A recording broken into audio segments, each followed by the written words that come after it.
जी, प्रभुपाद जी ने बोला कि बस 16 माला करो, 4 नियम करो और you will go back to God, तुम भगवान के धाम चले जाओगे। वो इसलिए बोला प्रभुपाद जी ने। प्रभुपाद जी जब वहां पर प्रचार कर रहे थे, वहां पर हिप्पी लोग थे, वहां पर वो पापी तापी लोग थे, अब उनको डिटेल बता देते। वो तो बेचारे सदाचार की डिटेल बताने में घबरा रहे थे, बोलते ये डिटेल बता देते भक्ति ऐसे ही की जाती है, तो कभी आते ही नहीं भक्ति में। जैसे बच्चे को स्कूल में जाओ तो स्कूल को बच्चे को, अरे तुम रोज पढ़ा करो है, रोज पहली क्लास में बच्चा जाए 4-5 साल का, और बच्चे को अध्यापक बोल दे तुम रोज पढ़ा करो, रोज ऐसे आएगा तो तुम डॉक्टर बन जाओगे। क्या आपको पता है कि जो पहली पहली क्लास का लड़का डॉक्टर को कहलाने के काबिल है क्या? डॉक्टर तब बनेगा जब वो उसका प्रोसेस को पूरा करेगा, जितनी भी क्लासेस है उसको पूरा करेगा। और कई बार लोग बोल देते हैं कि प्रभुपाद जी ने कहा है कि बस तुम मेरी धोती पकड़े रखो, मैं तुमको बैक डोर से बैक टू गॉडहेड ले जाऊंगा। आप मेरे को एक बात बताइए, आप स्कूल में जाते हैं, स्कूल का जो अध्यापक होगा वो आपको ये बोलेगा चल तू मेरी क्लास अटेंड कर ले, बस एक ही क्लास अटेंड करना है, बाकी कोई क्लास नहीं जाना, मैं तेरे को सर्जन की डिग्री दे दूंगा। कभी हो सकता है ऐसे? आपको पहली क्लास पढ़नी पड़ेगी, उसके बाद दूसरी क्लास पढ़नी पड़ेगी, पास करनी पड़ेगी। नहीं नहीं, तुम मेरी धोती पकड़ो, मैं पिछले दरवाजे से ले जाऊंगा। कभी आपको जो टीचर होता है स्कूल जो टीचर पढ़ाता है, एग्जाम के टाइम बोलेगा कोई बात नहीं, तू जो मर्जी कर, बस जब भी आएगा ना वो पेपर, मैं तेरे को पेपर दे दूंगा, वो पेपर तेरे को ऐसे पास करवा दूंगा। टीचर का काम है पढ़ाना, स्टूडेंट का काम है पढ़ना, और पढ़कर एक एक क्लास को पास करना। इसीलिए भगवान कृष्ण की भक्ति सबसे कठिन है, मैं आपको सही बताता हूं। भगवान कृष्ण की कृष्ण को प्राप्त करना है, इतना आसान बहुत है। भगवान कृष्ण का नाम जप करो, भगवान हाथ में आ जाते हैं। भगवान कृष्ण का नाम जप कर कर बोले जी, उस उन्होंने किया जो जिन जिन भक्तों ने किया पहले, उन्होंने ये अपने अलग अलग जन्मों में, जैसे बिल्वा मंगल ठाकुर थे, या जितने भी ऐसे बड़े बड़े रसखान भक्त हुए हैं। रसखान एक मुसलमान था, और रसखान अफगानिस्तान से आया, देखा किसी ने बोला भाई कि जो ये कौन है, बोलते ये तो ठाकुर जी है, भगवान है, इन्हीं से सब कुछ अधिभूत होता है। अरे ऐसे, और नंगे पांव इसके। और रसखान ने सोचा, अरे इतना इतना अच्छा सुंदर लड़का, और ये भगवान, हाँ हाँ हो गए, ठीक है ये हिंदुओं का भगवान है, मगर एक समस्या है, इसके पांव नंगे हैं, बेचारा नंगे पांव चलता है क्या?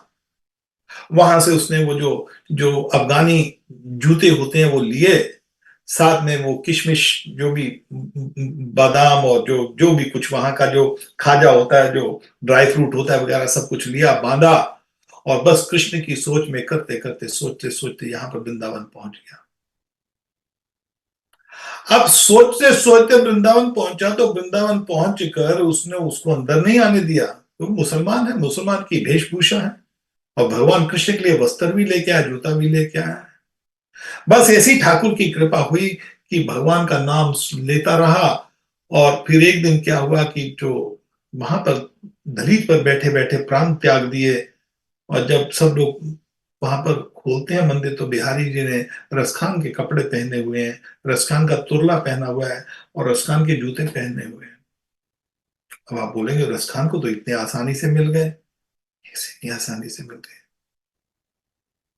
उनमें छल कपट नहीं था, उनका सुख वहां तक पहुंच गया, इतनी देर में उन्होंने अपना कपट छोड़ दिया, उसमें अपनी इच्छाएं छोड़ दी। अन्य अभिलाषिता ज्ञान करना, अन्य कुल कृष्ण शरण भक्ति उत्तमा, सब कर्म ज्ञान सब कुछ छोड़ दिया, अपना धर्म वर्म सब कुछ छोड़कर केवल और केवल सर्वपाती भी निर्मुक्ता, वो इन अवस्थाओं से निकल जाते हैं, भगवान की प्राप्ति होती है। इसमें कुछ क्लासेस हैं, उसके अंदर अपराध मुक्त नाम लिया जाता है, अपराध युक्त ले रहे हैं नाम, अपराध मुक्त नाम लिया जाता है, फिर शुद्ध नाम लिया जाता है। जब नाम शुद्ध हो जाता है फिर लीला स्फूर्ति होती है। ये सब स्टेजेस हैं भक्ति के। लीला स्फूर्ति होती है, फिर अष्ट सात्विक विकार आते हैं। उसके अंदर अश्रु, कंप, पुलक, मूर्छा, स्तंभ, स्वेद, ये अष्ट अष्ट विकार आते हैं। भगवान को सामने जाते, भगवान का नाम लेते ही भगवान की स्फूर्ति होते हुए अश्रु आने लग जाते हैं, शरीर कांपने लग जाता है, पुलकित हो जाता है शरीर, मूर्छा आ जाती है। इस तरह ये अष्ट सात्विक विकार व्यक्ति में आते हैं। जब इन अष्ट सात्विक विकार के आने के बाद फिर नाम सिद्धि होती है। जब नाम सिद्ध हो जाता है फिर उसको स्वरूप सिद्धि प्राप्त होती है। यह भी अवस्था है। और इसके बाद जो सबसे पूर्ण अवस्था, जो यहां पर नहीं मिलती, जो वैकुंठ में मिलती, उसको वस्तु सिद्धि कहते हैं। और भगवान की ये सब ये जो हम भक्ति है, ये सब कुछ कैसे प्रकट होगा हमारे ऊपर? नाम ही प्रकट कर देता है। नाम लेना चाहता नहीं व्यक्ति। समस्या सबसे बड़ी ये है, अरे मैं घर चला रहा हूं, मैं अपना ये चला रहा हूं, और कभी मंदिर में देखो जी, मैं मंदिर में चला रहा हूं, उसमें मंदिर मैं चला रहा हूं, मेरे बगैर मंदिर चलेगा नहीं। सबसे बड़ा अहंकार, सबसे बड़ा मिथ्या, सबसे बड़ा भ्रम। मैं मंदिर नहीं चलाऊंगा तो कौन चलाएगा? जैसे अहम करता, मेरे में ही सब संसार में ही चलाने वाला हूं। अरे ब्रह्मा जी तक यहां से उड़ जाते हैं, ब्रह्मा जी नहीं चला, ब्रह्मा जी के ऊपर कुछ नहीं, उनके बस की बात नहीं है। और तुम कौन हो? आज नहीं तो कल मर जाओगे। ये ये मंदिर चलाना, वो चलाना, फलाना चलाना, ये प्रोजेक्ट चलाना, इसमें फंसने के बाद अनुराग ना होगा, भक्ति के अंदर अनुराग नहीं होगा, अनर्थ निवृत्ति से नहीं निकलेंगे, तो हमारा समय भी केवल हमारे को फिर जन्म लेना पड़ जाए।